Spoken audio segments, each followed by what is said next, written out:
Our next session has been brought to us all by CFS, and they're really delighted to bring together MST Financial and Evercore ISI to discuss global investing in the Trump era.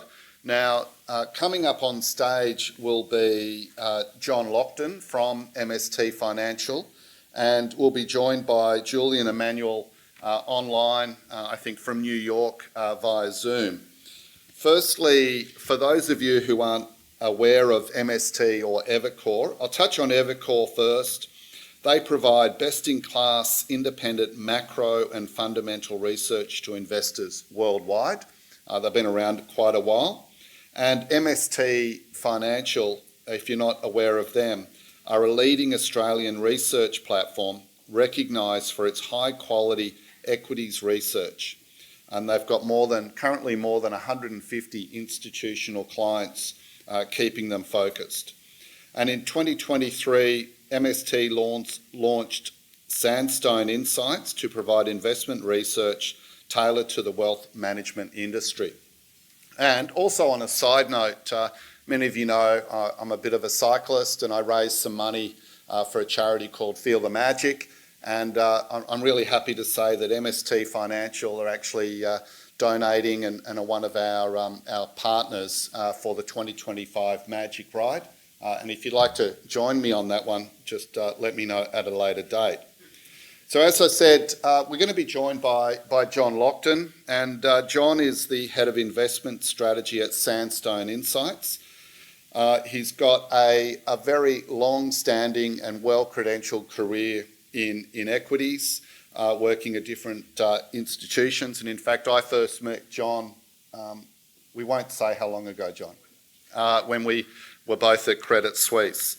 And then online, Julian Emanuel from Evercore, and he leads the US equity strategy team at Evercore. And before joining Evercore, Julian was the chief equity strategist at BTIG and UBS. And Julian recently ranked runner-up in the Institutional Investor 2023 and 2024 survey. So congratulations, Julian, wherever you are, up in the corner there.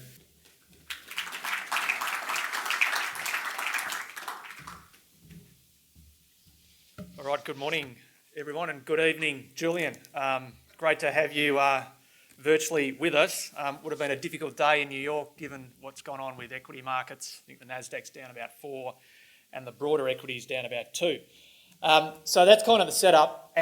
Julian, let's just check that you can see and hear us loud and clear. Got you perfectly, John. Perfect. Okay, well, why don't we get underway? We have a few slides to get through, but really we want to spend the next half an hour having a conversation around the big topical debates. And we kind of got a bit of a lead in. Is this a drawdown event in US equities? It's not where most investors were thinking even 3 months ago in December. So, Julian, why don't we open up things with, is this a US growth scare? Are investors thinking about a growth scare, or the word Trump did not use last night on Fox? It starts with the letter R, a recession. Is this a growth scare that we've got in our hands at the moment? Well, we actually, in our research this past weekend, used the S word, stagflation. And, really, however you sort of slice this all out, there are elements of a classical growth scare combined with the policy uncertainty that's really, been a hallmark of the last number of weeks. And frankly, going back to the rhetoric in and around the election. And I just want to say that this slot is absolutely perfect, by the way, because of my background in volatility, risk management, and exposure management for clients, actually when I was at Credit Suisse many, many years ago. So, we sympathize with the view that this is one of these times where you have to really think about portfolio construction in 4-dimensional space. And when we think about this idea of a growth scare, you really are really taken by this element of policy uncertainty that, frankly, again, as you alluded to on Fox 24 hours ago, the president made the case that he couldn't guarantee that there wouldn't be some sort of slowdown or some sort of recession over the next year. I think the phrase was, I don't like to predict the future. And then he also suggested that inflation might be elevated for at least a moderate amount of time, and put those together. And it's literally no surprise whatsoever that we had the type of reaction in an environment that really has been one of those where active managers have been very, very proactive in reducing their gross exposures, which obviously, since we know the majority of hedge funds run a long bias, has created to this snowball effect. Ultimately, in our point of view, this is one of these times where the risk management exercise is likely to be one where you have to exercise discipline, but see forward into an environment where, when we think about earnings, that there's still going to be very solid earnings growth absent a recession, which is not Evercore ISI's base case. Julian, if we try and unpack, I guess, the first 50, 60 days of the Trump administration, what are one or two really impactful decisions which are in progress, which have consequences into the future, which you're seeing at Evercore? Well, there certainly have been many, and I might give you one or two more than you're asking for, John. Look, I would say the first one is literally equivalent in a different way to that debate that Trump and Biden had back in June of last year. You couldn't unsee what you saw on the screen. And what I'm referring to is that meeting between Trump and Zelensky. It, in our view, and I think most people's view, essentially changed the course of world history. It has, brought Europe to, the moment of awakening, that it has to do much more to rearm itself. And when you think about it from an asset market perspective, you've done a couple of things. You've basically set a course for higher levels of debt, particularly in Germany, in an environment where I think we can all make the argument that the global bond bear market is already 5 years old, going back to the yield lows in the pandemic. That's something that's going to be a consideration for all of the globe and bond yields in general. But the other thing that you've actually done, which if you go back to certainly the first Trump administration, is in making Germany the ostensible leader in the next phase of the global trend higher in yields, you have likely created a reasonably significant US dollar top. And on balance, we know over the long haul of asset market history, that usually ends up being a good thing for asset markets. The jury is certainly out there, but what we will say is that the Trump administration expressed a lot of discomfort with an excessively strong dollar the first go around. And so in a lot of ways, the idea that you're creating a dollar peak, although the Trump administration may profess to not be pleased with that, is likely to be pleased with that. The second thing we'd have to say is the creation of the Doge. Obviously, we all know that Elon Musk has taken a surprisingly forceful role in the administration of policy. But what it does is it really reinforces the seriousness that the administration has in keeping long-term yields subdued, regardless of what the external environment looks like. And if you look at it, what we've seen is basically a good deal of yield convergence at the 10-year level between the US and Europe in particular. And so the longer that yields are able to stay subdued, the greater the probability that there is sort of a period of time to let the uncertainty and to let the policy narratives weigh themselves out. And then I would just say the last thing, again, to your point, John, was that interview this weekend, pretty significant. Basically, underpinning the idea that we have had all along, that after two 20% plus years in the S&P 500, the third year, although we do think stock prices go higher, is absolutely destined to be volatile, the equivalent of Trump's 2018 year, where there was tax, tariff, and immigration policy uncertainties that ruled the roost. And then just one more observation on what to look for. I think when we think about how the conversation around policy evolves, and this idea that there is at least some sensitivity towards markets on the part of the Trump administration, we will be looking for the evolution of the April 2nd tariff deadline, sort of the general review, and look at it in context of how asset markets are behaving, because clearly there is a circular feedback loop between policy and asset markets. Julian, let's switch tack slightly to what's going on in terms of corporate earnings. Just how resilient is the US corporate earnings story? It's been one of the big anchors for the bull market really since, well, even through that COVID period where those big tech companies really didn't see volatility in earnings. That's a real premise of what yourself and Evercore are thinking for the next 12 months. Yeah, so look, interestingly enough, we've been slightly below consensus in terms of our expectations for 2025. We're looking at around 8.5% year-on-year growth. Consensus is right at 10% now, but it's one of these instances where that's not terribly relevant because, number one, the expectations for growth are much broader than they were. At the end of 2024, we started to see the other 493 stocks in the S&P 500 contribute to earnings growth. But yet at the same time, there's still this idea that the engines that have powered the bull market the last couple of years will continue to do so. And we believe that. And then I would just say one last observation on earnings is that if you look at this chart, you see that most of the sectors have actually had negative earnings revisions since in the start of the year.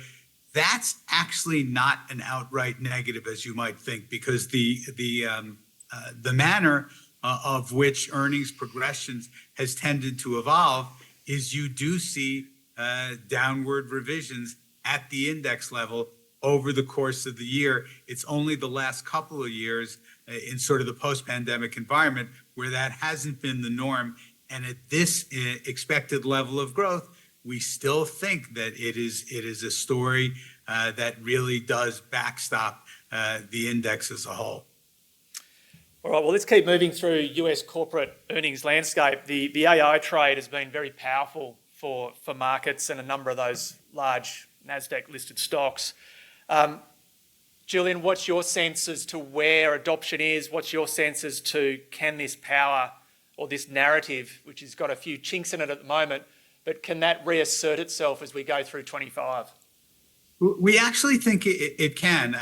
Clearly, if you think about sort of the dislocations, DeepSeek was a capital markets dislocation that, in retrospect, what you've seen is the majority of the players haven't really adjusted their capex intentions meaningfully at all. And I would argue that, if you look at Chinese companies, you've seen a doubling down of capex intentions with respect to where the global technology market is headed. And from our point of view, when we think about adoption of AI, it is actually starting to pick up once again, particularly if you look at this chart, basically the large firms, by large we mean over 250 employees, which might not necessarily qualify as large, but it does to the Census Bureau.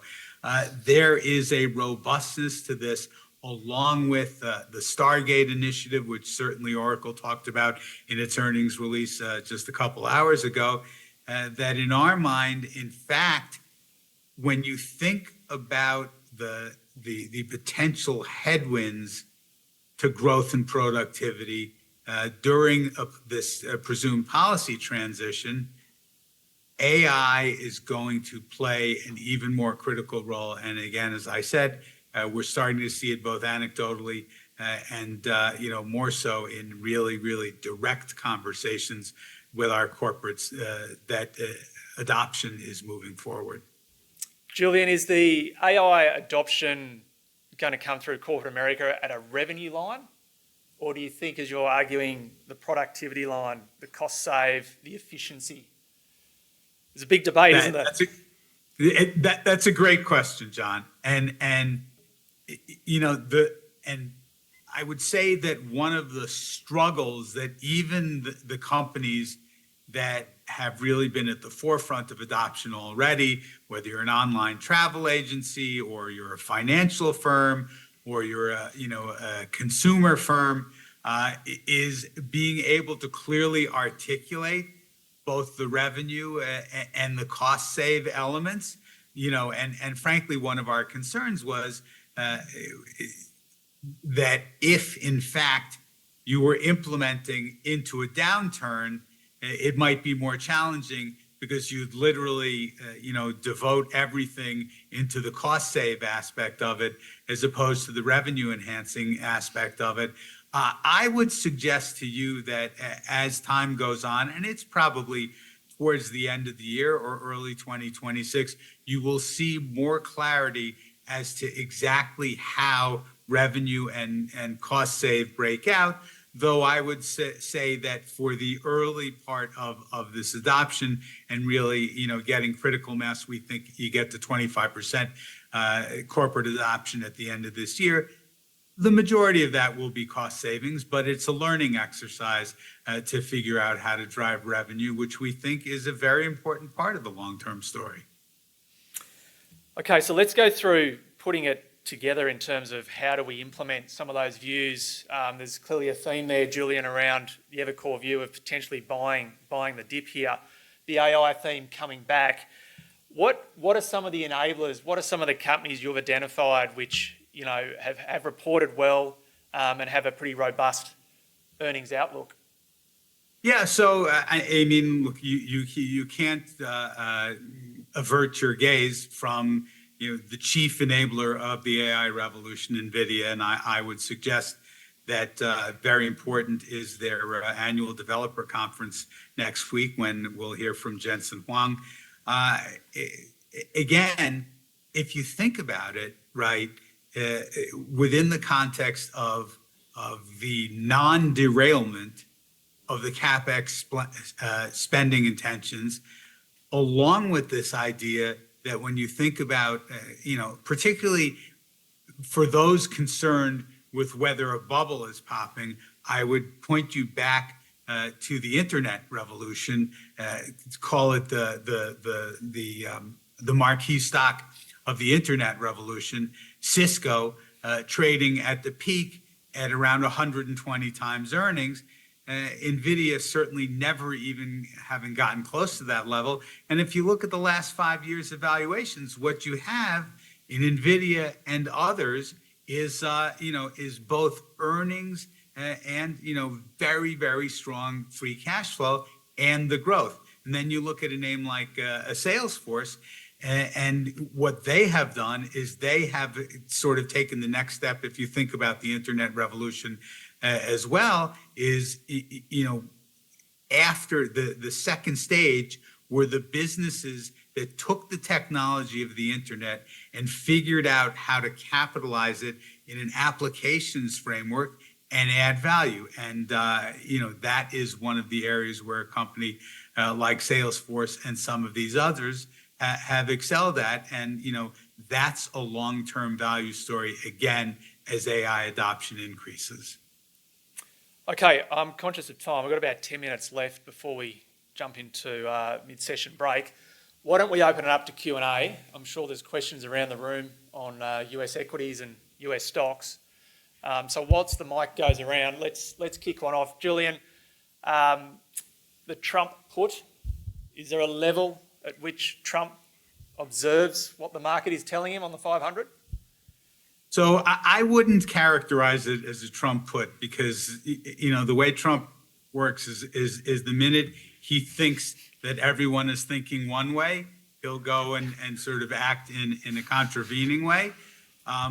What I would say is that we need to be very cognizant of how the next few days develop. It looks like you're going to get a continuing resolution that goes through Congress this week. That's a positive.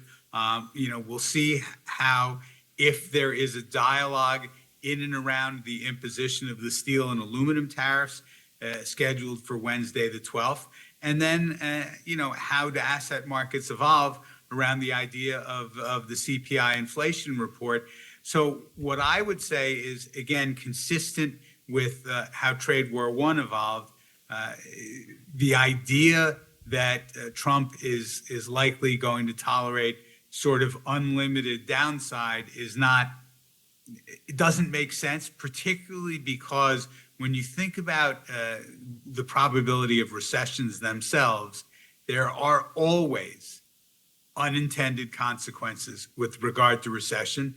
And frankly, if there was a downturn to appear, it would further decrease the chances of retaining the House of Representatives in the midterm in 2026. So we would fully expect to see Trump, the art of the deal negotiator, whether it's with regard to tariffs, Russia and Ukraine, or the Middle East, begin to reemerge, which you could consider that a Trump put or not, but we just think it's the part of, it's sort of the normal evolution of his negotiating modus operandi.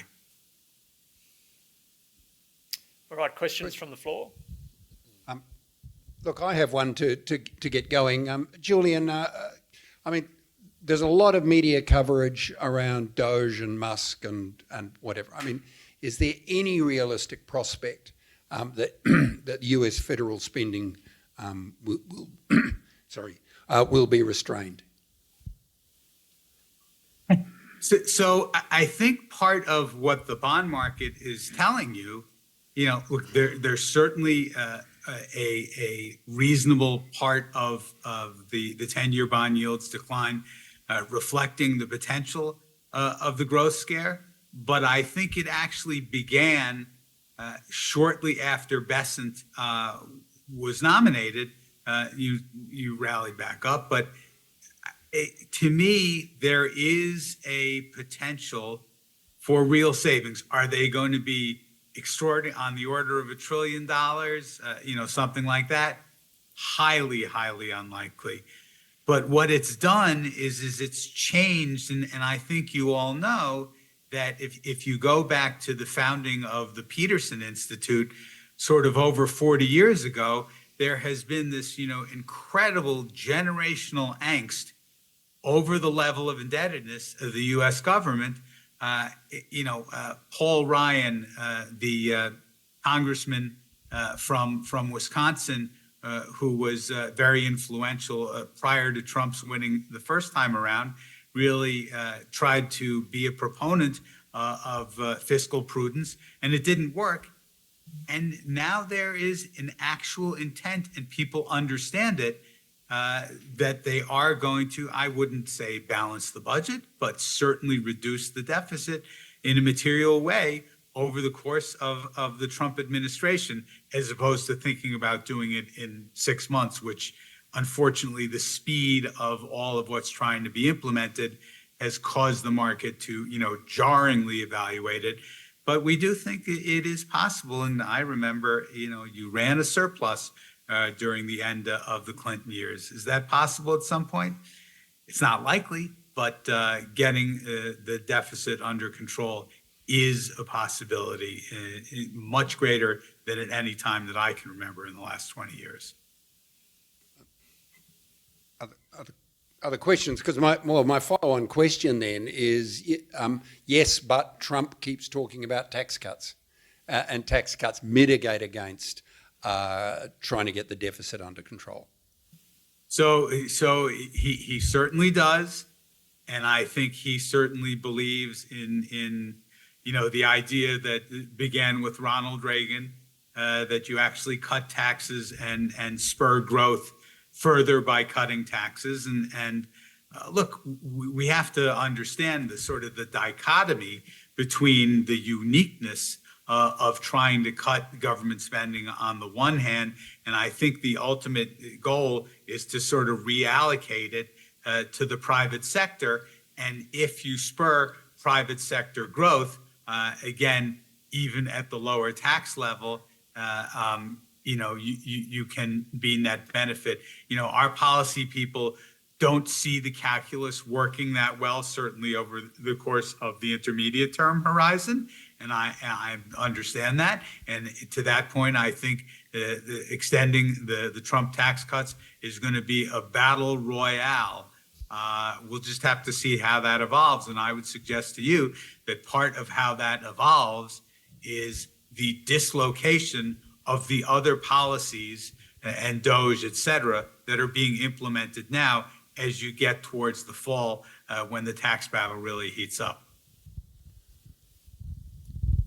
Julian, there's a question I had on the way in around US small caps. Obviously, that was one of the favoured kind of Trump beneficiary trades if we go back to September, October, and even post the election date. What's your sense? There's about a 10% pullback now in US small caps, small and mid caps. What's your sense as to what the future holds there?